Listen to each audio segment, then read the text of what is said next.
Hi, this is Chamber Chats. I'm Bruce Williams. I'm the CEO of the Greater Victoria Chamber of Commerce, and I would like to begin, as always, by acknowledging that I live and work in the ancestral territories of the Lekwungen-speaking Coast Salish nations, the Songhees and the Esquimalt.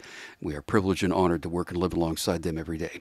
Chamber Chats is made possible through the support of Island Savings Credit Union, a division of First West Credit Union, and we are, as always, recording in the podcasting studio of Czech Television. One of the first signs we saw of disruption when the pandemic hit was what happened to our tourism sector. We're going to talk about that today. The response to that was led by my guest today in a very measured and strategic response to the challenges, and his response and work has been exceptional. My friend Paul Nursey is the CEO of Destination Greater Victoria. Paul, how are you? I'm great, Bruce. Thanks for having me on today. It's a pleasure to talk to you. Give you a bit of a loaded question. How are you doing? I mean, every day you and I have been in touch for the last year and a half about this. How are you doing? Well, it depended on the day, I'm right? I'm doing really good. We still have a long way to go in terms of recovery, but we are recovering, and that's exciting. And some of the difficult strategic moves that we made a year and a half ago have really, paid off, have paid dividends, and you're going to see that in 2022. So, you know, it's incredible to see how resilient our industry has been. It's been absolutely devastating, but I'm feeling optimistic these days. I'm feeling really optimistic, and there's nothing like staring down an incredible existential crisis to the industry that you love and getting onto the other side of it, even if just a little bit. So feeling really, really good. So thank you for asking that question. Yeah, we're going to talk a little bit about the past, but it's looking forward that's important at this point. And again, I have to give you credit that you and I are involved in a lot of common meetings, and I have never once seen an indication that your head was going to explode, even though there was an opportunity for that to possibly happen. But you've been very calm. Let's talk about the importance and the impact of our tourist economy. Everybody sort of saw it in a higher level, saying, gee whiz, that's impacting because nobody's coming here to visit. But it really points out the importance and the role within our economy of tourism. Let's talk about that. Yeah, we call it the visitor economy these days, simply because that encompasses the idea of all the elements of the visitor economy or tourism. That includes leisure tourism, people coming on pleasure trips, the convention business, sports tourism, concerts, cruise, organized tours, and it was all taken away pretty much. Not pretty much. It was all taken away when we had government ordered shutdowns. And I think what we saw, beside the economic impact and the immediate job losses and the store closing, is the vibrancy that was taken away from our community, whether that be festivals, whether that be events, whether it be the excitement of a big conference in our community. It took away some energy. And, we had a pretty good summer coming back this year in 2021. And I think it started to remind people just how important not only economically it is, but just from a quality of life perspective and qualitatively to the energy and the vibrancy of our community. So there's nothing like having something almost completely shut down to make you realize what you've lost. You talk to a lot of people who live here who say that they came here first as a visitor or on a business trip or on a sports conference trip or something, or a sports playing trip, and they realized how great a place this is. So in a sense, tourism is not only to bring people to experience what we have on the ground, but it builds the economy because people want to come and live here. Yeah, and that was this is some piece of research that I really dug into my former role at the National Tourism Board, Canadian Tourism Commission. Korea really started measuring this about 15 years ago, where they started measuring and linking some of their economic development goals to their tourism goals. Their tourism board had a brand of sparkling when they were very involved in semiconductor business and computer processing businesses, and they would target conferences that way. But a Korean researcher by the name of Kim did some economic modeling called the Granger causality method, which really demonstrated that a leisure visit has about a 2.8 times multiplier in terms of foreign direct investment. So not every visitor to a place will make a foreign direct investment decision, but a certain percentage will. And when that actually happens, because they're inspired by the place they visit, they have a quality of life. The economy is very service oriented this way. So if 1 in 100 or 2 in 100 decide to move their engineering company or move their business to Victoria because they visited and they wanted to eventually live here because of the quality of life attributes, I think it's a great place for their employees to be.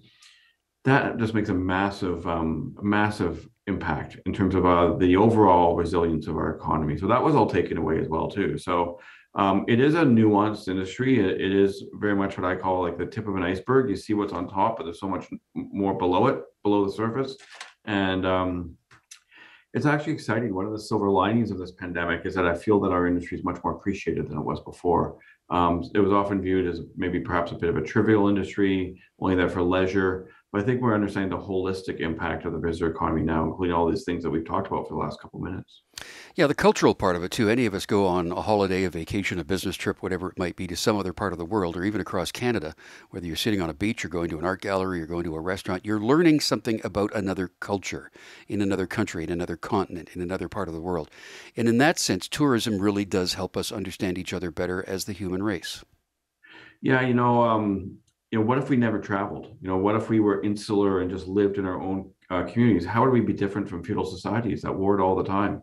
Mark Twain has that famous quote that travel is the enemy of bigotry and prejudice. And we do need to learn and discover other parts of the world. It's enriching. We're learning to do it in a more sustainable ways and to better engage with the local communities when we visit, give back, and that's all very positive as well too. But the cross-cultural and the peace and understanding elements of travel have also been taken for granted, and I think we're brought into stark reality due to the COVID forced closures.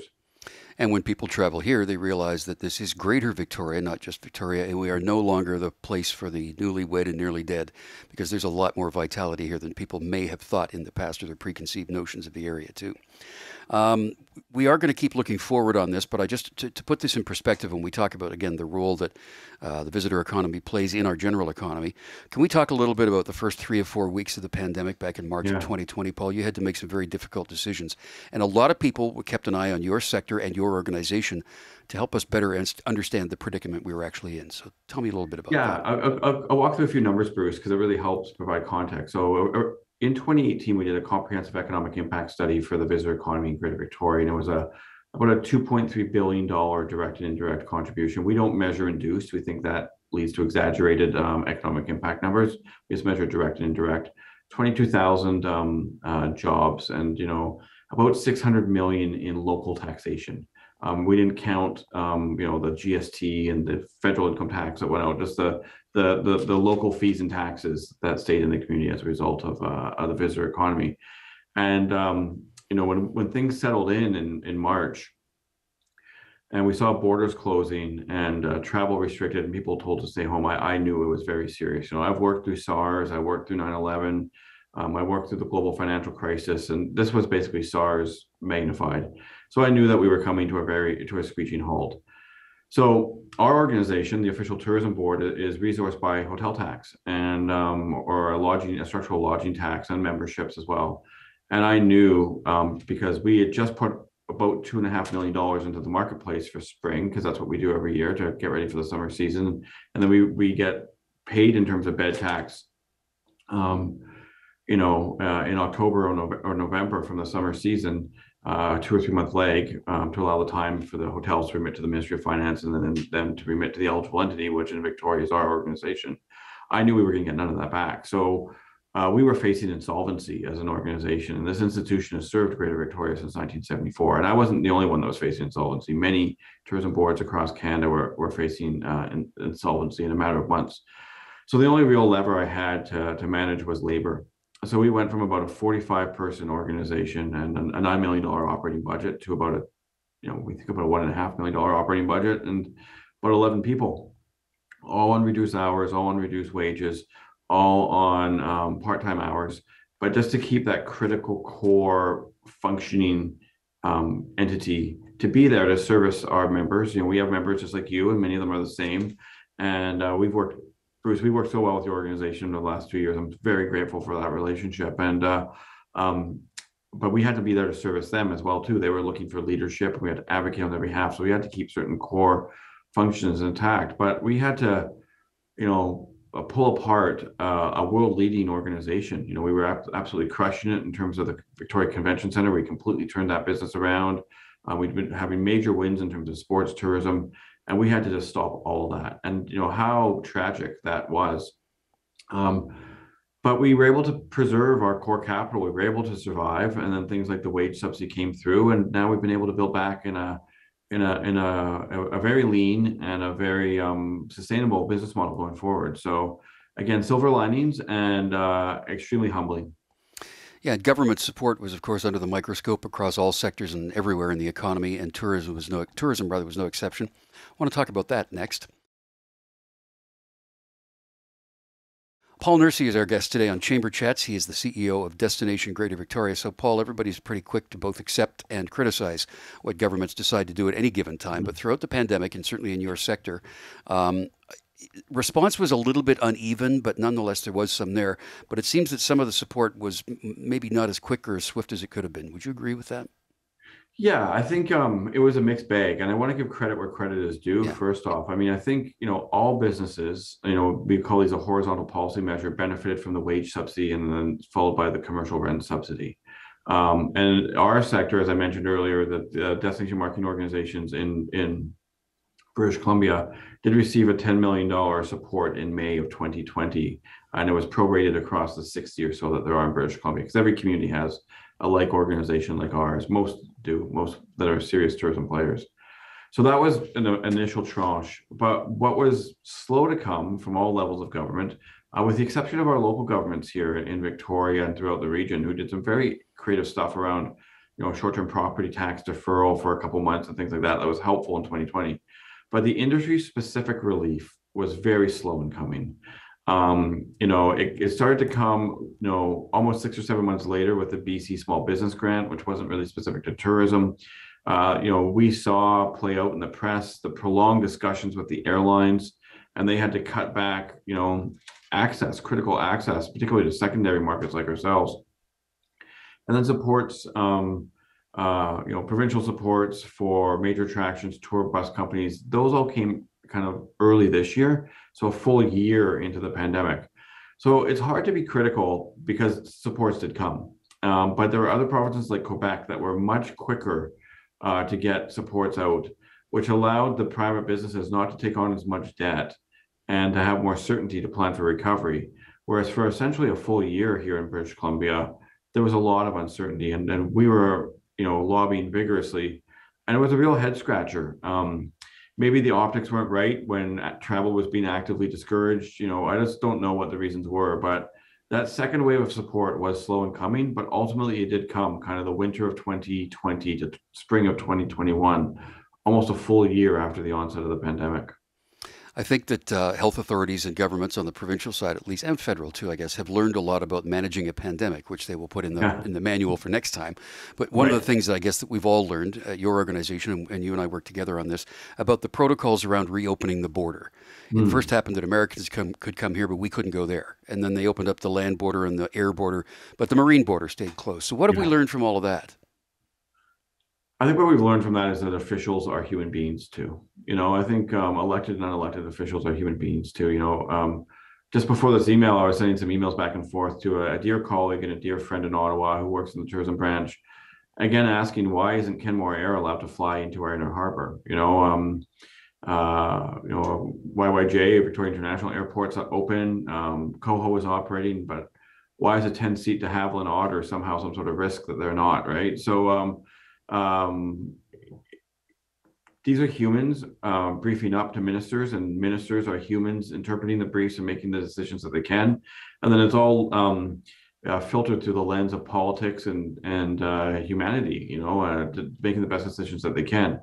We saw the discussions around cruise, and we were quite slow on that. And we risked and continue to risk losing that business in perpetuity. So I think, I'm trying to be more reflective now that we're almost 2 years into this. I'm trying to be, more gracious, but it was very frustrating kind of during the heat of it when we would see these, what I would call uneven or, being charitable. And in the case of the marine border where, as an island, we're reliant on ferry traffic like Clipper and Coho, that decision or non-decision decision on the marine border was in fact prejudicial to Vancouver Island. And we all collaborated on a stern op-ed to that very fact. But we do need to point out these issues. We do need to point out these gaps because, these decision makers are in Ottawa, and I've been there at a certain point in my career, spending a lot of time in Ottawa, and they don't understand everything in the regions. They have offices in the regions, they have officials in the regions, there are members of parliaments, but, stuff gets lost in translation, and we certainly saw that here. Yeah, you mentioned YYJ, the fact that international flights were only going in and out of 4 airports across War Canada for a airports. long time, Yeah. and then eventually YYJ was put back in the. But at the same time, you could drive into this country, you could take a train into this country, but you couldn't fly in internationally.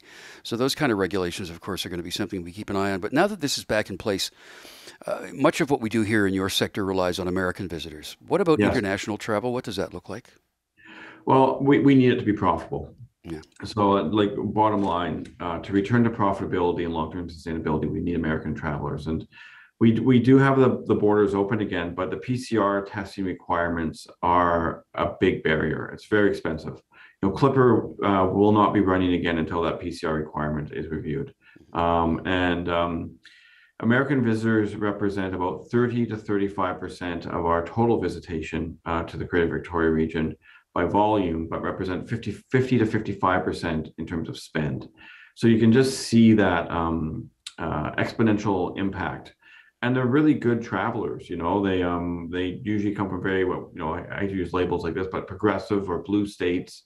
They come from Seattle or San Francisco, primarily New York and Denver, and they enjoy things such as our local farmers markets, our alleys, our artisans, our small businesses. Sure, they're drawn to our major attractions, but those are family businesses too. It's a really nice fit to have very progressive, high yield American getaways visitors coming to Victoria for a 3 or 4 day getaway, because that's what we are on the US scene. That is the profile of our visitor.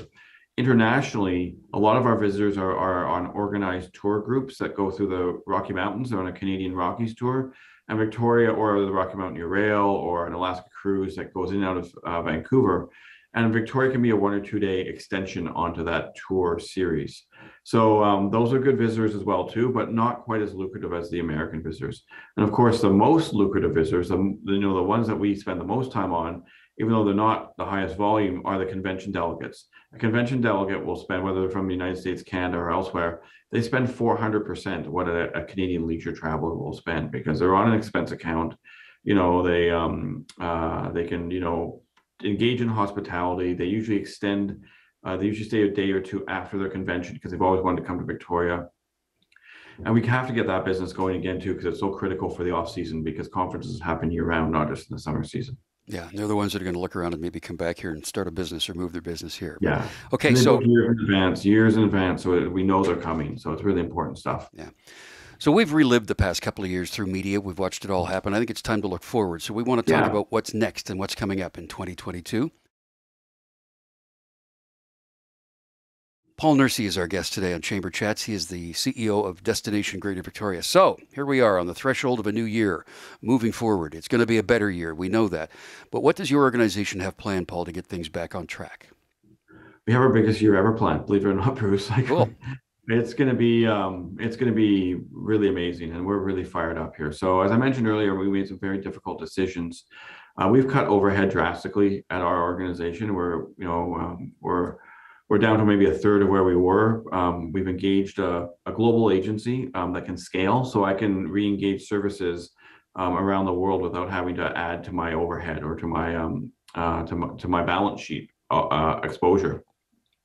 We're moving into smaller offices, which is going to decrease our overhead. And we saved up money. We had a pretty good summer and a pretty good fall. And because we were so prudent, we kept our restricted reserves dry. So our powder dry and our restricted reserve. So, we're going to be into the market next year with $2 to $3 million of unencumbered marketing dollars to absolutely just blow the doors off recovery, right? So, and that's been as a result of our discipline. We said no to a lot of opportunities that have come across our desk the last 2 years because things just weren't open. It just wasn't the right time. We were very measured in our approach. We did just what we needed to do, but not anything more. We really wanted to wait until we were coming back. So we're really, really gearing up. We've got I don't want to say a rebrand, but we looked at our tourism brand for Victoria, and the sensibilities post-COVID, more community engagement, which aligns with our values, more sustainability. We are a carbon neutral organization. So that's really exciting on kind of, what I mentioned, that short haul, high yield American visitor or Canadian visitor. That's going to be our focus next year. And then what's also really exciting is that it looks like conferences and sports are coming back. and we have some pent up demand there. We were able to rebook quite a few things from 20 and 21, and we have a very, very active slate in terms of major conferences coming, major sports events. We have events like Deuce Days coming. We were able to purchase that from Al Clark when he announced his retirement. That's going to happen. That sold out in a matter of days. We own a number of events here at Destination Greater Victoria, such as the Impact Sustainability Tourism Conference. We partner on Comic-Con, and these types of things are all coming back. So we're not going to get back to a record year by any means, but we're going to be firmly on a recovery pathway. And in our business, momentum matters. And so if we get some bounces and luck goes our way, we could have a pretty solid year, and I'm excited about that. So when you speak with other tourism leaders across the country, around the globe for that matter, what do you think has fundamentally changed about the nature of travel as we move forward and get back to whatever we're going to be? We travel now with a purpose, whether that's to relax, reconnect with family, learn, engage, and that's a better traveler. And I think a place like Greater Victoria is incredibly well positioned to capitalize on that. Whether it be to engage in our agritourism experiences on the Saanich Peninsula, our soft adventure, our urban experiences. I think we're incredibly poised here in Greater Victoria to take care of that. The other thing is safety protocols, biometrics, kind of seamless technology that is just part of our way of life. Just as travel changed after 9/11 in terms of security, we're just going to have to get used to that, and we are. I'm traveling to the United States on business next week, and I have to go get an antigen test, and I'm going to get an antigen test. Like, we're going to just have to deal with it, and we are. And customers do adjust, and over time, these things will find an equilibrium. So whether it be cleaning protocols, biosecurity, all that type of stuff, it's just part of life now. And I think the third one really is going to be last minute travel. So we have really meaningful travel, which takes some planning on one end of the spectrum, and on the other end of the spectrum, we saw through the last summer and the summer prior of 2020 that families and couples and individuals, they might wait until Wednesday to decide to go away that Friday. And that's kind of okay, except in the high season when you may not be able to get a room. But for the shoulder seasons, once we get Seattle reopened to us, San Francisco open to us, hopefully with a direct flight, Vancouver, we have a lot of really prosperous cities right on our doorstep, and we can capitalize on that. Being a secondary city is also very helpful. A lot of open air, that good mix of urban and outdoors. We're in a really good place. We're ticking all the boxes in terms of the trends. We just need to deliver on it now. I have to say again that your calm and confident leadership has made a huge difference to your sector and all people impacted by what has happened in your sector across this region and across the province. So, Paul, thank you for all that you've done, to you and your team and to your board, and thanks for your time today. Thanks, Bruce. Pleasure to talk to you as always. Paul Nursey is the CEO of Destination Greater Victoria. I'm Bruce Williams, and we'll see you again for another Chamber Chat.